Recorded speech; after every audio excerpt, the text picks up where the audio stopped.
नमस्कार और frankly speaking पर आपका स्वागत है। Deputy chief minister of Haryana mister Dushyant Chautala, आप 2014 में यंगेस्ट एमपी बनकर आए थे, आपके रिकॉर्ड भी है आपके नाम पर। फिर 2019 में हारे और फिर एक लंबी सी जर्नी शुरू हुई। अब आप बीजेपी के साथ सरकार में हैं, डेप्यूटी चीफ मिनिस्टर हैं। ये रिश्ता कैसा चल रहा है इस वक्त? क्योंकि तमाम तरह के बयान आते हैं तो लोग आजकल अलायंसेस पर बहुत फोकस कर रहे हैं। आपकी अलायंस कैसी है?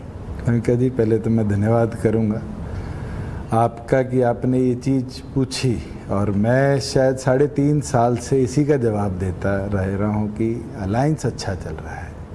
अलायंस दोनों पार्टियों का हुआ था कि प्रदेश में एक स्थिर सरकार दे, और 3.5 साल में हमने कोविड भी देखा, किसान आंदोलन भी देखा, अलग अलग छोटे आंदोलन भी देखे। उसके बावजूद भी दोनों पार्टियों का एक ही विजन था कि प्रदेश आगे कैसे बढ़े।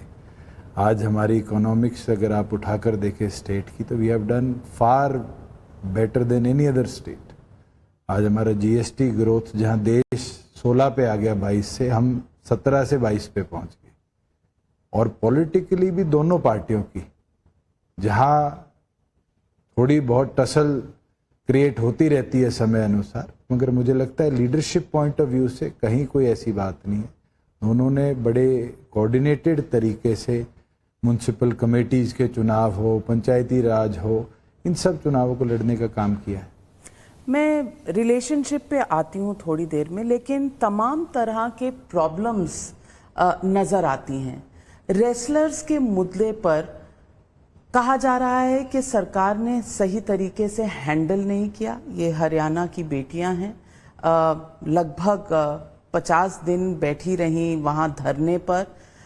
बृजभूषण जी की अरेस्ट की डिमांड होती रही, लेकिन मुद्दा अभी तक जो है एक तरह से लाइव टिकिंग बॉम्ब है। आपको लगता है कि ये मुद्दा ठीक से हैंडल हुआ? नविका जी, आज हरियाणा अपने आप में सभी आंदोलनों का एपिसेंटर है। आज आपने सूरजमुखी का देखा कि पंजाब 4200 पे सूरजमुखी खरीद रहा है, हम 4850 के बाद भी 1000 रुपया बोनस दे रहे हैं। और आंदोलन कहाँ हुआ एमएसपी की मांग के लिए? कुरुक्षेत्र के अंदर। पहलवानों की एफआईआर दर्ज कहाँ हुई? दिल्ली के अंदर। दिल्ली पुलिस इन्वेस्टिगेशन कह रही है, उसका मूवमेंट कहाँ शुरू किया जा रहा है? हरियाणा के अंदर। किसान आंदोलन 3 बिल्स के विरुद्ध था जो दिल्ली ने बनाई, आंदोलन कहाँ हुआ? हरियाणा के बॉर्डर पर। तो कहीं ना कहीं पॉलिटिक्स जो और पार्टीज की भी है, ऑर्गेनाइजेशंस की भी है, वो हरियाणा को एपिसेंटर बारी बारी बनाती है। और ये आज का नहीं है, ये इतिहास रहा है, क्योंकि दिल्ली को हम 3 तरफ से घेरते हैं।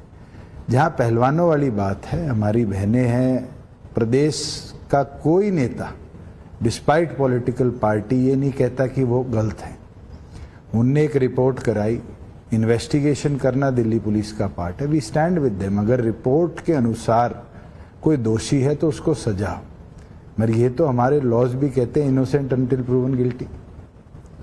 आज इन्वेस्टिगेशन के अंदर दिल्ली पुलिस को क्या उनने बयान दिलाए, ये ना मुझे पता ना आपको पता। Let Delhi police conclude with the investigation.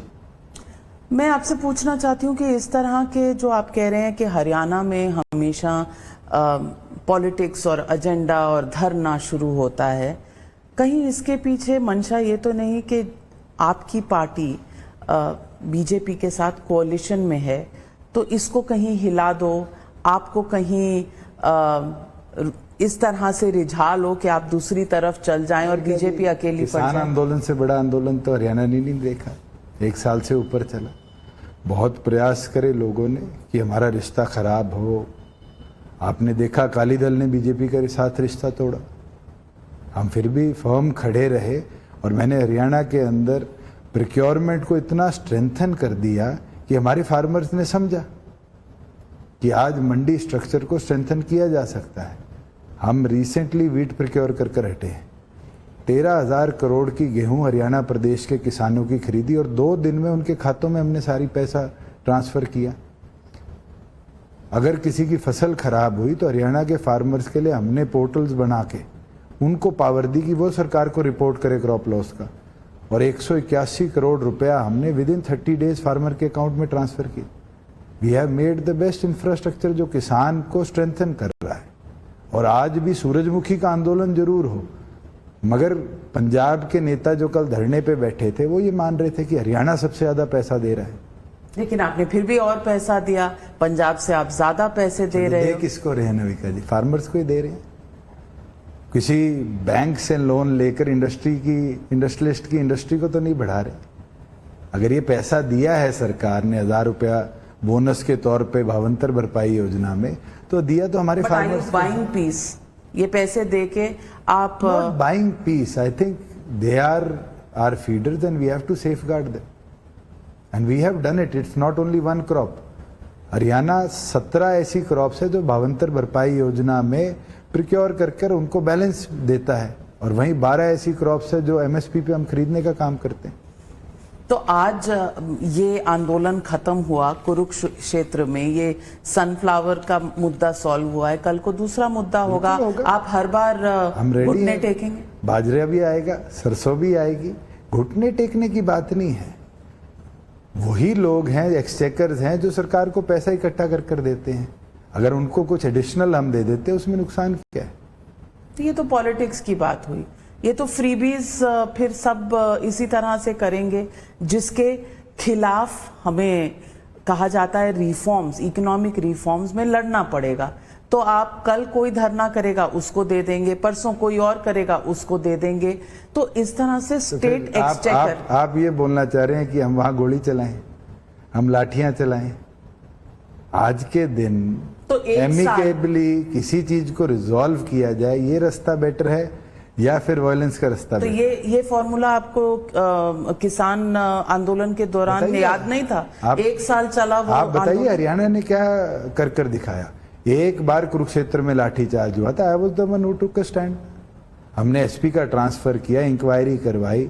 जब करनाल टोल पे एक आईएएस ने ये बात कही थी कि डंडे मारो गोली मारो, सबसे पहले उसके खिलाफ इंक्वायरी कराने वाला लिखित में मैं था। लेकिन दुष्यंत जी, सवाल ये है कि किसान आंदोलन, ये जो रेसलर्स का मुद्दा है, अब कुरुक्षेत्र का जो आंदोलन है, ये तमाम चीजें मिलाकर आपको लगता है कि हरियाणा में सरकार थोड़ी सी बैकफुट पर है? अगले साल चुनाव है। मुझे नहीं लगता। हमारे से पहले तो राजस्थान के चुनाव है, मध्य प्रदेश के चुनाव है, दिल्ली के चुनाव है लोकसभा के, और उसके बाद जाके हरियाणा का नंबर आता है। और हरियाणा सरकार हर क्षेत्र में जो जनता की सुविधाएं हैं उसको प्राथमिकता के साथ आगे लेकर चल रही है, और हमें केंद्र का सपोर्ट रहा है। मैं तो निरंतर, कल गडकरी जी से मिला हूं, हमारे 8-9 ऐसे प्रोजेक्ट्स थे जो पेंडिंग, जो केंद्र ने अप्रूव करे, और मोस्ट प्रॉब्ली भारतमाला 2 की जो नेक्स्ट कैबिनेट की बैठक होगी उसमें उसका अप्रूवल मिले। हम तो उम्मीद करते हैं कि एक ट्रांस हरियाणा और बने, कि हमारे जो इंडस्ट्रीज के आने की गति है उसको हम और ज़्यादा स्पीड दे पाए। मैं ये भी सवाल पूछना चाहती हूँ कि आप मिलते रहते हैं, स्कीम्स के बारे में बात करते हैं, as an alliance partner of the BJP. बहुत से लोग कहते हैं कि बीजेपी बहुत बड़ी पार्टी है, छोटे दलों को रिस्पेक्ट नहीं करती, अलायंसेस टूटी हैं उनकी, बनी नहीं हैं, और इस वक्त देश में लोकसभा चुनाव को देखते हुए एक कवायद चल रही है कि एक ऑपोजिशन यूनिटी हो। मैं आपसे पूछना चाहती हूँ, as an alliance partner of the BJP, आपका एक्सपीरियंस? मेरा 3.5 साल का बहुत अच्छा एक्सपीरियंस रहा है, और जब भी कोई विषय आया है जहाँ अलायंस के पॉइंट पे हमें डिस्कस करना पड़ा, चाहे वो उस समय के अध्यक्ष अमित शाह जी हो, चाहे आज जेपी नड्डा जी हो, मुझे कभी कोई इसमें दिक्कत नहीं है। कोऑर्डिनेशन रही है और अच्छी रही है।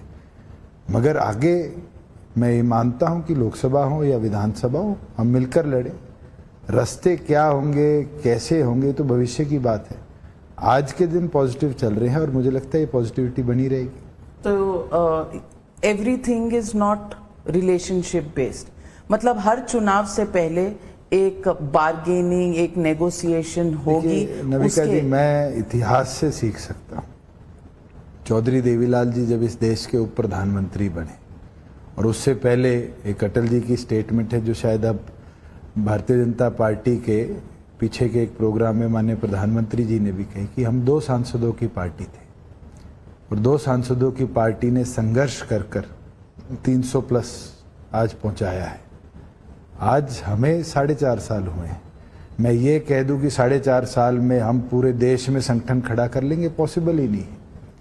आम आदमी पार्टी को कितने साल लगे नेशनल पार्टी का स्टेटस लेने के लिए, और बहुत सी ऐसी रीजनल पार्टीज हैं जो कभी नेशनल बनी ही नहीं।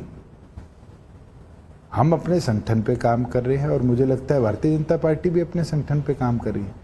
अलायंस जब चलते हैं तो बैठ के चर्चा होती है, चर्चा में कॉम्प्रोमाइजेज होते हैं और उसके बाद निर्णय लिए जाते हैं।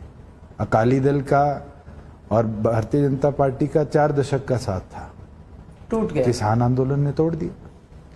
अगर मैं वही बात करूं कि इतिहास में चौधरी देवीलाल जी जब जिंदा थे, उस समय हमारा सोनीपत का उस समय का एमपी किशन सिंह सांगवान, चौधरी देवीलाल ने बीजेपी के सिंबल पे 5-5 के गठबंधन, मतलब आईएनएलडी का, उस समय तो सब आईएनएलडी थी, चौधरी देवीलाल जी के नेतृत्व में थी। उस समय कैंडिडेट समेत सीट दी भारतीय जनता पार्टी को कि रिश्ते बने रहे, और वो चला। 2009 में 5-5 में लड़े। तो अब जो आपकी ओरिजिनल पार्टी आईएनएलडी है वो तो ऑपोजिशन के खेमे में है। 23 तारीख को पटना में बड़ा समारोह है, वहां जा रही है। रिश्ते कैसे? किससे? आपकी और आईएनएलडी के बीच? ने हमें पार्टी से 4.5 साल पहले निकाला था, और वो दिन हो, आज का दिन हो, हमने एक नया संगठन खड़ा किया है। और संगठन के तौर पे मुझे नहीं लगता मैं दूसरे पार्टी से रिश्ते रखूंगा जो हमें क्रिटिसाइज करते हैं। और उनका जो फ्यूचर है जॉइंट ऑपोजिशन के साथ, वो आपके लिए सिरदर्द हो सकता है? बहुत अर्ली है उसको भी प्रिडिक्ट करना।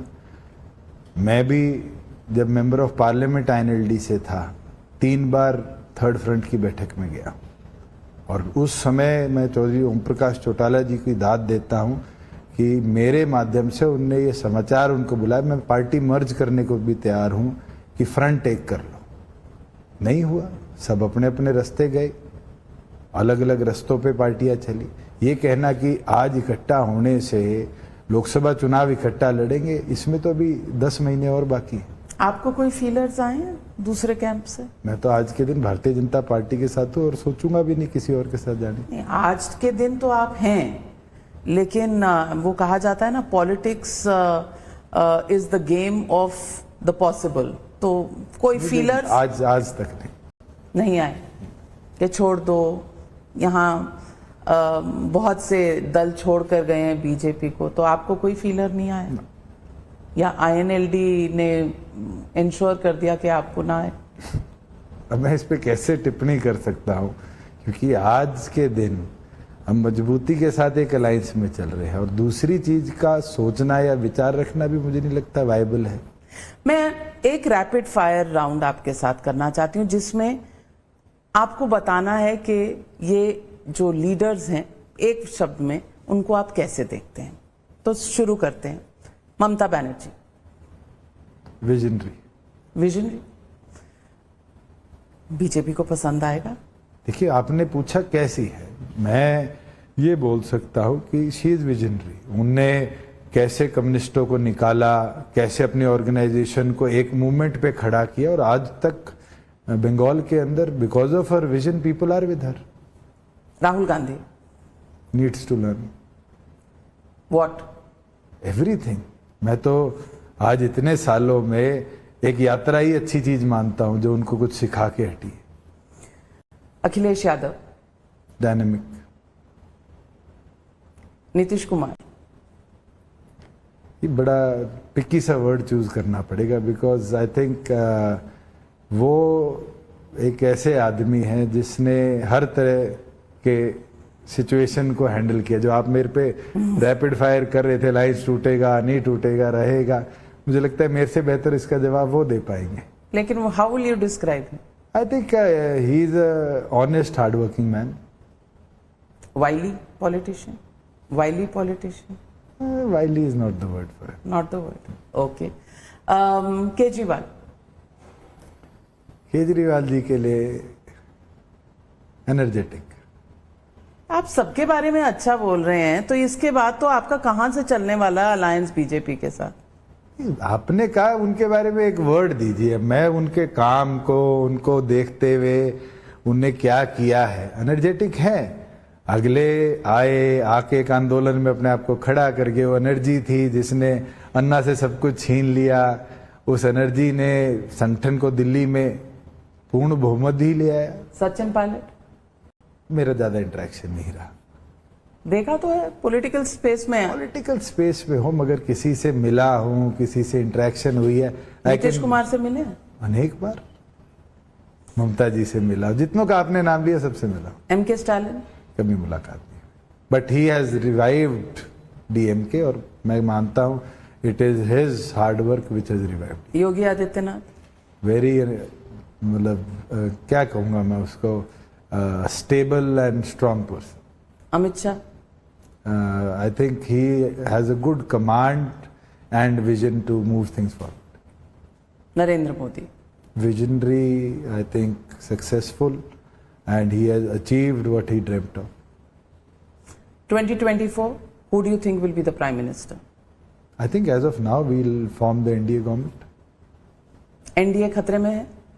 अभी तो नहीं लगता, जितनी है मजबूत है। जितनी है मजबूत है। और लोगों को वापस आना चाहिए? आना चाहिए। कवायद चल रही है? प्रयास तो चलते रहते हैं। आप उसमें कुछ रोल निभा रहे हैं? नहीं, मैं तो चाहूंगा कि अकाली दल वापस आए, TDP वापस आए। जो दल थे और जिन प्रदेशों में भारतीय जनता पार्टी को आज दोबारा रिवाइव करना चाहिए, मुझे लगता है as NDA we should discuss और उन लोगों को जोड़ना चाहिए। मेरी तो अनेक बार भारतीय जनता पार्टी की टॉप लीडरशिप में जितने लोगों से मुलाकात हुई है, मैंने यही सजेशन दिया है कि पुराने जो साथी हैं, जो मजबूत लोग हैं, उनको साथ लाई। कई बार रिश्ते छोटी छोटी खटासों में खराब हो जाते हैं, उनको दोबारा ठीक करने में कोई बड़ी बात नहीं। चलिए, आज तो दुष्यंत चौटाला जी आपने कहा कि अलायंस स्ट्रांग चल रही है, लेकिन जो आवाजें आ रही हैं हर तरफ से, इन आवाजों पर दोबारा आपसे बातचीत करेंगे। लेकिन thank you very much for joining me on frankly speaking. Thank you.